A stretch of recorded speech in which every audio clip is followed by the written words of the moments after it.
vez que a gente entra no debate sobre cotas raciais, vários argumentos são utilizados, argumentos oportunistas, argumentos rasos, e aí eu não consegui deixar de me inscrever para comentar alguns argumentos que foram colocados aqui.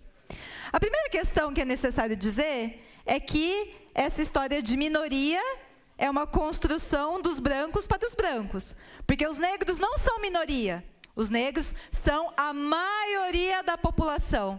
São minoria nos espaços de poder, são minoria nos espaços de representatividade, nos espaços que dão poder econômico, político, são minoria no judiciário, mas são a maioria do povo. Então ninguém está discutindo aqui minoria. Tem que acabar com essa história de minorias. Não estamos falando de minorias, estamos falando de maioria. E a maioria, assim como as mulheres. Muitas vezes nós somos tratadas como se fôssemos minorias. Não, não somos minoria, somos a maioria da população. Então esse é o primeiro ponto que é necessário se discutir.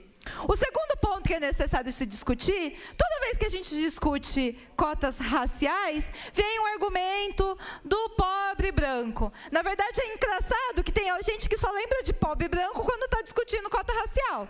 A maioria do povo, a maioria dos pobres brancos são esquecidos historicamente, os pobres brancos periféricos estão no espaço de esquecimento e só são imobilizados e visto e dado visibilidade quando a gente está discutindo cota racial.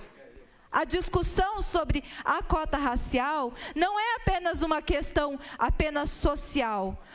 É uma questão porque a desigualdade social no Brasil, ela tem cor. A cota racial, ela visa responder um problema do racismo brasileiro. Existe racismo no Brasil. E essa afirmação, existe racismo no Brasil?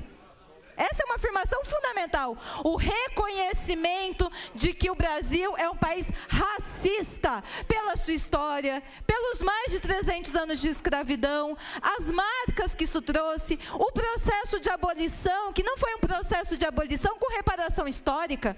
O processo de abolição foi fruto da luta do povo negro que se rebelava, que criava quilombos, que fugia da escravidão, que criava instrumentos de luta para para garantir a liberdade.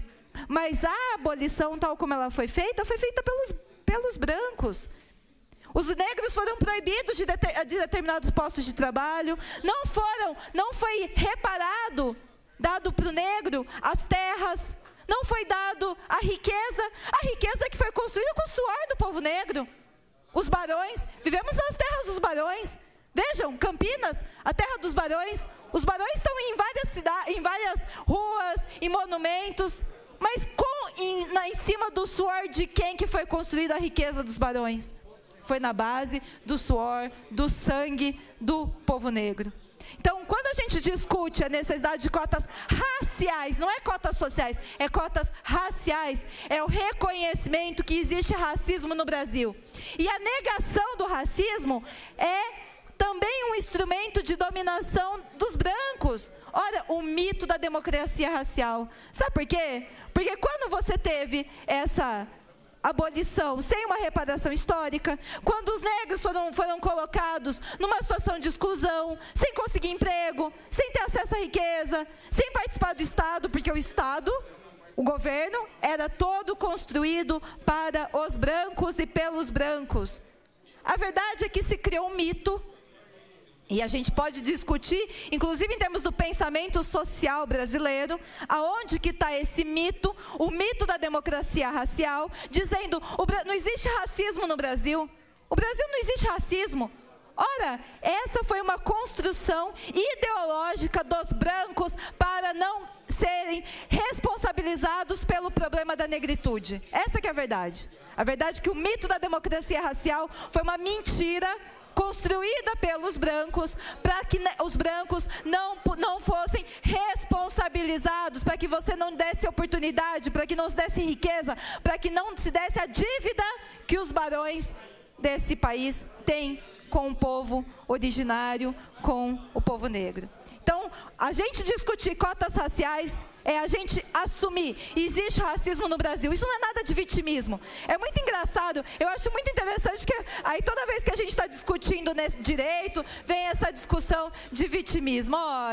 Ora, a gente está discutindo de um povo que foi sequestrado da sua terra, que foi trazido à força, que foi separado dos seus familiares, que foi submetido a 300 anos de escravidão, que hoje entope as favelas, são a maioria dos encarcerados, são a maioria dos desempregados, são a maioria dos excluídos. Vejam, a gente está falando dessa situação, dessa realidade. Então, na minha opinião, as cotas raciais é um instrumento importante. E vejam só como é importante ter cotas raciais. Agora, para a gente imaginar, a partir do ponto de vista afirmativo. Você imagina uma criança negra, que é a maioria das crianças do Brasil. Você imagina o que não é para uma criança negra ter uma professora negra. Olhar para a sua professora e se reconhecer na sua cor da pele. Olhar e falar assim, ó, eu posso ser uma professora. Não está dado para mim que eu não posso chegar no espaço de ser professor. Professor como espaço do conhecimento, como reconhecimento de uma função. Você imagina o que não é para uma pessoa negra ser atendido no centro de saúde por um médico negro. E falar assim, ó, aquele médico, ele sabe o que eu passo. Ele já viveu racismo, já viu racismo na pele, uma assistente social. Ou seja, é muito importante que os funcionários públicos, esses que têm a função de atender as pessoas no seu dia a dia, tragam a representatividade do nosso povo, que os funcionários tenham funcionários no qual a maioria do nosso povo possa se identificar e possa compartilhar as experiências, trazendo bastante avanços, e isso se desdobra de várias naturezas. Na Unicamp, a gente fez um embate e um processo de luta ferrenho para aderir cotas raciais da Unicamp. E vejam, o ganho em termos de conhecimento, as pesquisas que nunca foram feitas em termos de saúde do povo negro, em termos da história, pesquisas, inclusive, vejam, você tem linhas de pesquisa de filosofia africana, tem linhas de pesquisa de epistemologia africana, você tem uma série de linhas de pesquisa que a ausência do povo negro dentro da universidade não permitia que a universidade se enriquecesse. A maior parte das universidades do mundo, inclusive Harvard, essas que são reconhecidas, né, como, porque é lá de fora, porque os Estados Unidos é melhor. Vejam, os Estados Unidos avançou a política de cotas, também por conta da luta do povo negro estadunidense. Então, eu acredito que a adesão de cotas raciais aqui no município é um importante reconhecimento político com a maioria do nosso povo, é um importante reconhecimento que existe racismo no Brasil e que não dá para permanecer nessa situação. O Brasil precisa combater o racismo. Eu espero que daqui a alguns anos, quando a gente tiver erradicado o racismo, quando o racismo não existir, a gente possa discutir. Vejam, não é necessário cotas raciais. Quando a gente não tiver mais machismo, talvez não seja mais necessário cota para as mulheres, mas esse é um objetivo que a gente visa atingir no futuro. E para que a gente possa atingir esse futuro, é importante sim, hoje, no presente, que as cotas raciais sejam aprovadas. Muito obrigada.